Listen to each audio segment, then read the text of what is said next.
สบายดีพบกับพวกเราอีกแล้วเนาะลูกศิษย์อาจารย์ปาวีมื้อนี้เราก็สิมาเว้ากันในหัวข้อการจับลมหรือเป็นลม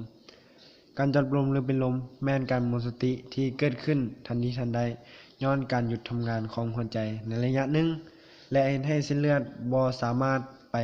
หล่อเลี้ยงทุกภาคส่วนของสมองได้สาเหตุมันก็ย้อนเมื่อยหลายหิวข้าวแหงอากาศร้อนอบอ้าวหลายกินเน่าเหม็นย้านกลัวหลายตกใจแฮงเห็นรูปภาพที่น่าย้านกลัวหรือเหตุการณ์ที่รุนแรงอยู่ต่อหน้าขาดน้ำและได้รับข่าวที่รุนแรงสำหรับอาการคนเจ็บแม้นจะเริ่มหาวมีหน้าจืดเข้าเนื้อหนังซุ่มเย็นกำมะจรเดินช้าหรือคอยหน้ามืดตาลายและการเสียสติก็เริ่มเกิดขึ้นการปิ้นปัวป้องกัน1แม่นให้คนเจ็บนอนมูบลง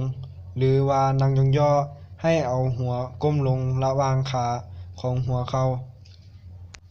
2แม่นเอาคนเจ็บไปนอนอยู่ร่มบ่ให้ถึกแสงแดดแก้เสื้อผ้าออกถ้าอยู่ในเรือนแม่นต้องไขปังเยี่ยมให้อากาศลง3เอาผ้าจุบน้ำเช็ดตามต้นตัวของคนเจ็บถ้าบ่หายใจเฮ็ดการหายใจเทียม4แม่นเวลาคนเจ็บฮู้เมื่อขิงแล้วให้เอาน้ำชาหรือน้ำมักไม้ให้ดื่มเทื่อละน้อยหลายๆเทื่อสำหรับการปิ้นปัวแม่นให้ยาพวกสูแฮงหัวใจให้ยาดมยามองหรือวิกเอาเปลือกมะเกียงหรือเปลือกมะนาวหรือคั้นมดส้มให้ดม